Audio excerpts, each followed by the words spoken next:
চলো যুবক, তোমাদেরকে একটু নামাজে শোনায় দিই। তুমি তো জানো না সেজদায় কি রাখা আছে। যুবক, সেজদায় যাইতে দেরি আল্লাহ ফেরেশতাদেরকে ডাইকা জিজ্ঞাসা করতে দেরি করেন না। ফেরেশতাদেরকে ডাইকা জিজ্ঞাসা করতে দেরি করেন না। উনদুরিলা হাদা সাপ, এই যুবকের দিকে দেখ তো কি করে দেখ যুবক। তো ফেরেশতারা বলে জালা। তারপরে আল্লাহ আরেকটা কথাও বলে যে তাকা যুবকের দিকে কি করে।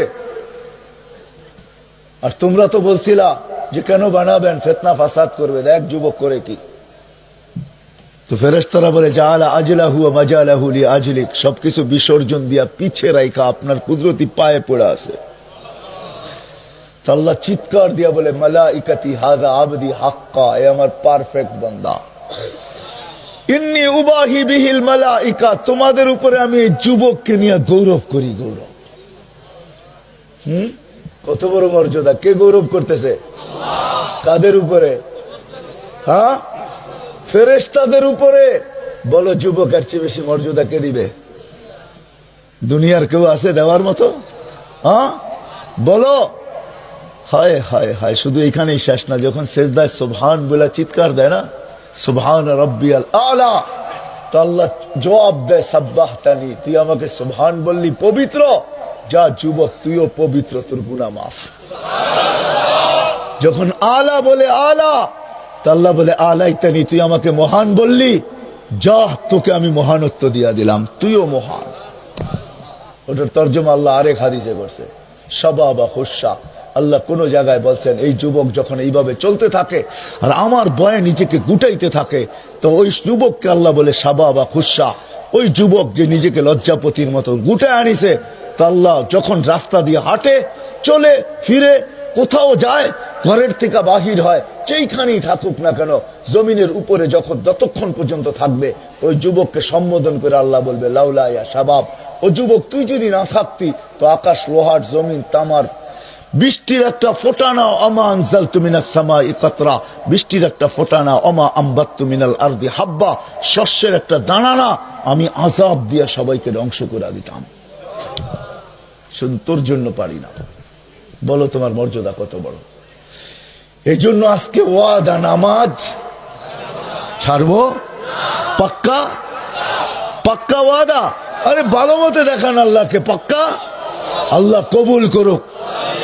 সাথে সাথে আরেকটা ওয়াদা নিব, কথা আমার শেষ, সাথে সাথে আরেকটা। এই মজমা যদি আজকে প্রতিজ্ঞা করে যে কালকে শুধু আমরা নামাজ পড়বো না, আমাদের এলাকায় যারা নামাজ পড়ে না, আমরা এদেরকে পায়ে দৈরা হইল মসজিদে আনবো।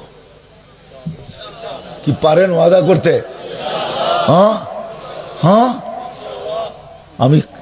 আমি কসম খায় আপনাদেরকে বলতে পারি, সারা বাংলাদেশের মুসলমান যদি কালকে সকাল থেকে নামাজ পড়তে শুরু করে, সমাজ ব্যবস্থার কোনো ওয়াজ করতে হবে না,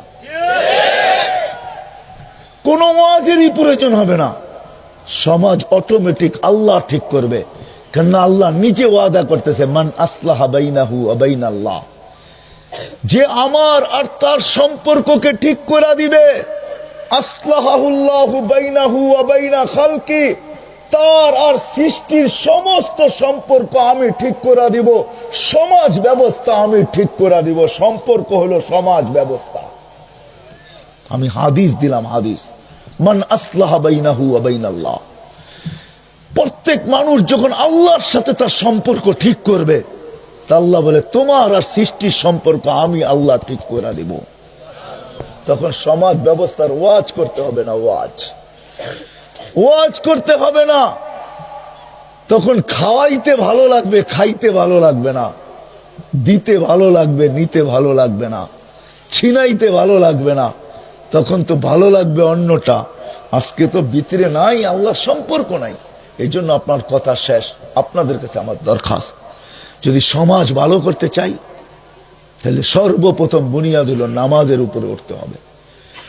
দ্বিতীয়, রসুলের গোলাম যতক্ষণ পর্যন্ত না হব, আল্লাহ রসুলের জীবন আদর্শ যতক্ষণ মতো আমার ভিতরে না আসবো, আমার ওয়াজ দিয়া, আমার লেখনী দিয়া, আমার কিতাব দিয়া, আমার বুকস দিয়া সমাজ সুন্দর করা সম্ভব হবে না।